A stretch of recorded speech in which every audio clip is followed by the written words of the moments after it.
Saya menganggap Jokowi lah yang merusak semua bangsa ini. Jokowi lah yang merusak Prabowo. Bapak dan Ibu setuju? Singkirkan virus Jokowi dari sekitar penguasa negara, termasuk Fufu Papa. Kita bicara Said Didu itu, ini kita terbuka ya, Said Didu itu bagian dari masa lalu pemerintahan. Nah, kita harus koreksi kinerja Said Didu itu bagaimana. Halo, assalamualaikum warahmatullahi wabarakatuh. Jumpa kembali dengan Panjang Official. Oke, selamat siang semuanya. Dan siang hari ini kita mau nonton lagi video tentang Said Didu yang saat ini viral, teman-teman. Jadi bagaimana kelanjutan video yang kemarin tentang Said Didu. Jadi kita siapkan dulu untuk videonya. Nanti kita simak bareng-bareng keterangan dari Bapak Kepala Desa. Oke, lanjut untuk videonya kita siapkan dulu. Nah, oke, mari kita tonton dulu untuk videonya. Let's go. Warga masyarakat Tangerang Utara dan ormas dan lembaga-lembaga lainnya ikut mengawal bagaimana kasus Said Didu ini harus kita lanjutkan dalam persoalan hukum yang berlaku di wilayah Kabupaten Tangerang, khususnya Provinsi Banten. Kami kepala desa dipilih langsung oleh warga masyarakat dan kami melayani masyarakat dengan sebaik-baiknya.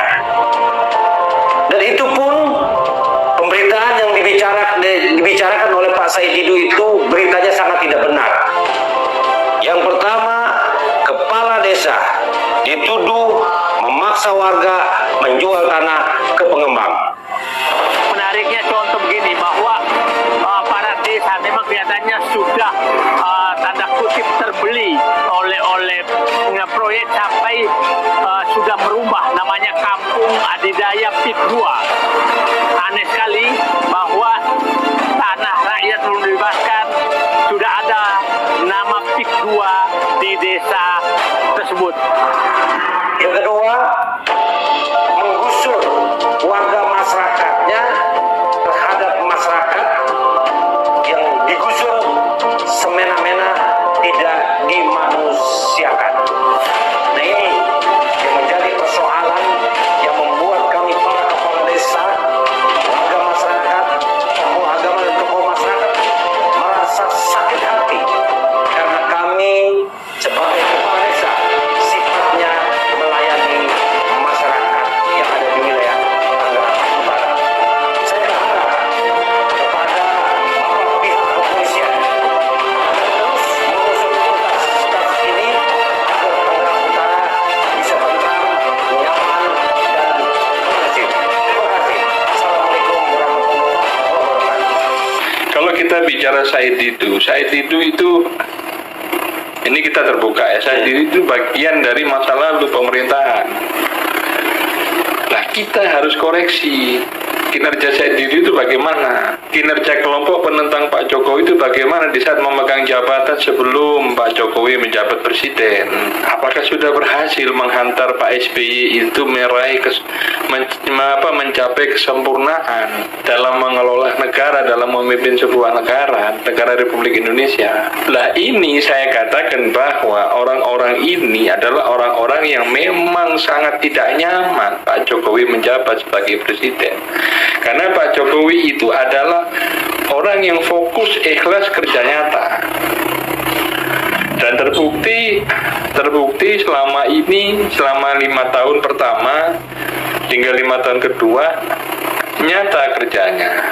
Hanya pemerintahan Pak Jokowi ini terlalu baik dengan kelompok-kelompok yang menentang pemerintahan Pak Jokowi. Misalnya, Bib, Ya contoh, berpendapat di depan umum terlalu keras, menghina, mencaci maki presiden, terlalu dahsyat. Tidak ada yang pernah dikasih sanksi, baik itu sanksi sosial maupun sanksi administratif ataupun sanksi hukum. Setahu saya ya. Tapi kalau memang di luar sepengetahuan saya ada yang terkena hukuman dan lain sebagainya, pidana, saya tidak mengikuti berita. Nah, orang-orang ini akan terus menggerogoti pemerintahan Prabowo Gibran dianggap itu masih ada campur tangan Pak Jokowi. Otomatis, ya,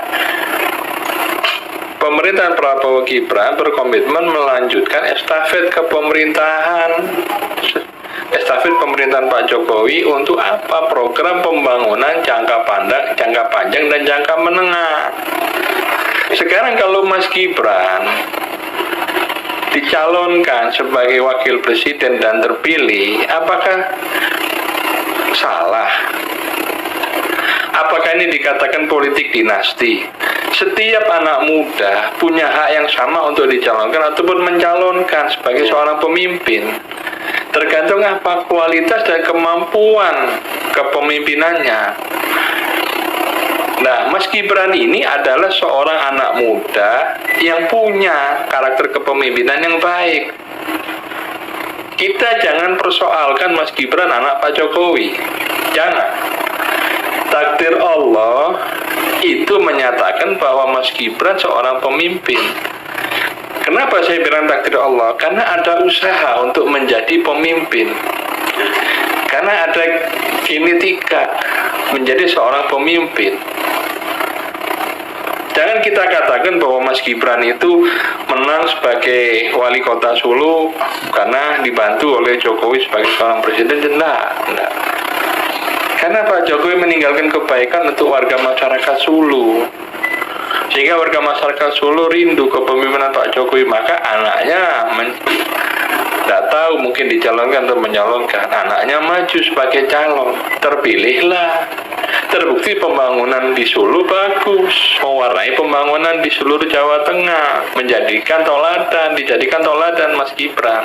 Kalau orang-orang ini seperti Said Didu dan kawan-kawan ini, harusnya pemerintah memahami dengan kepentingan sesaat. Bahkan saya yakin di zaman Pak Jokowi memimpin sebagai presiden, mungkin sudah diajak berdialog, diajak diskusi. Tapi dalam sebuah diskusi itu tidak dapat jalan keluar. Karena apa? Karena faktor sosiologi spiritual yang mempengaruhi. Kenapa saya katakan faktor sosiologi spiritual?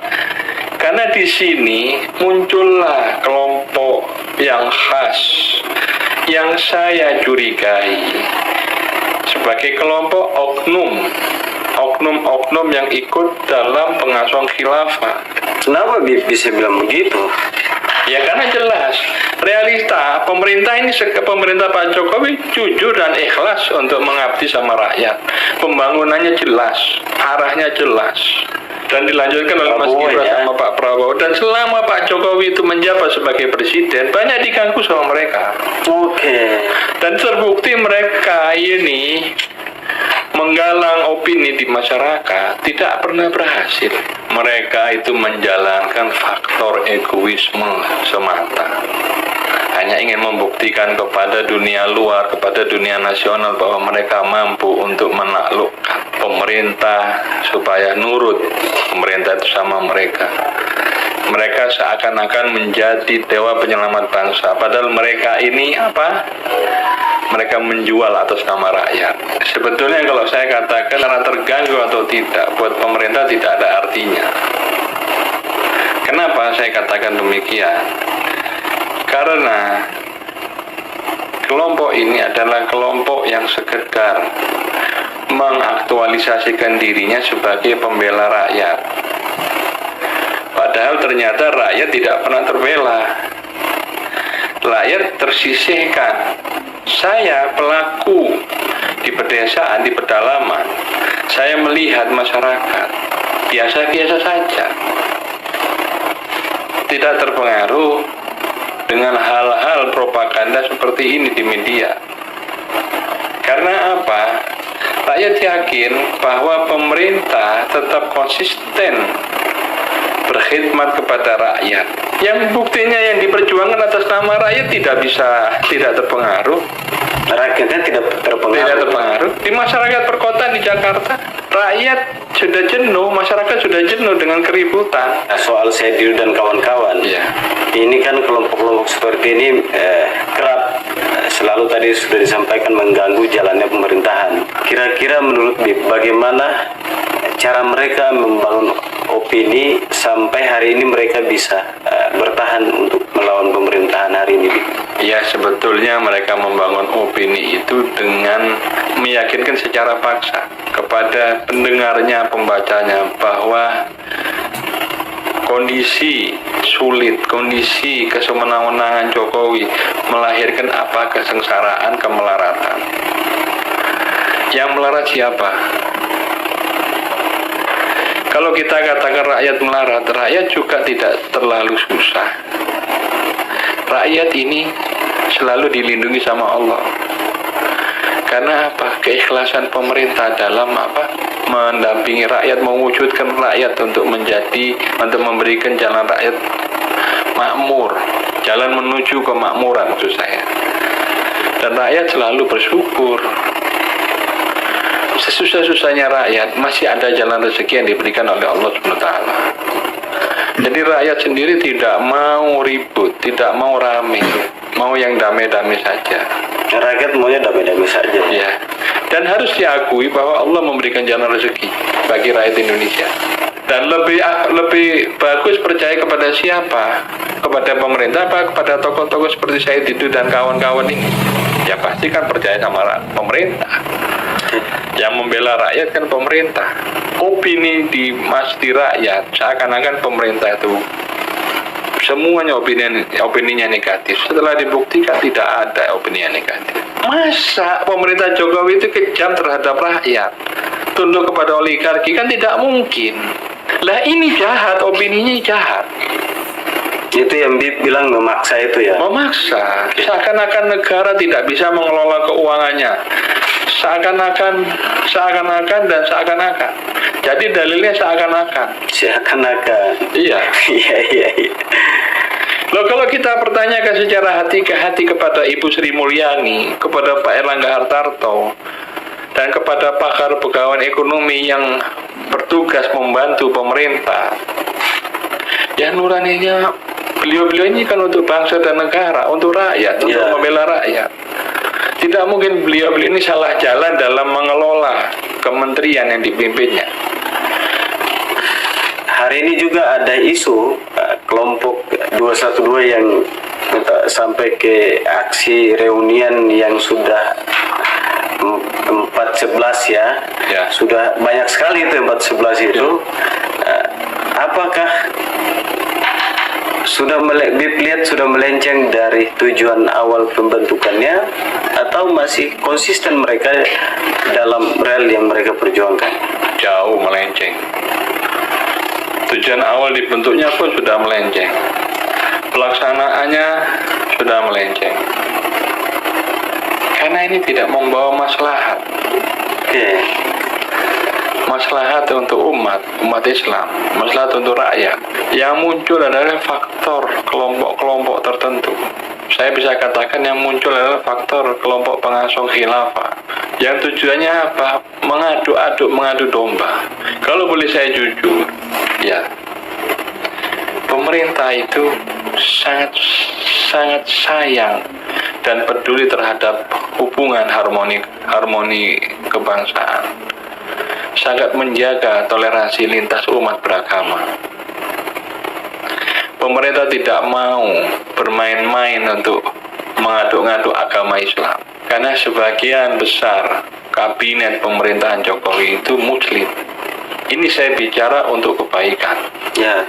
Bukan bicara mewakili saya ini pendukungnya Jokowi atau pendukungnya siapa, tidak. Atau pendukungnya Gibran, tidak. Saya mewakili anak bangsa, mewakili rakyat.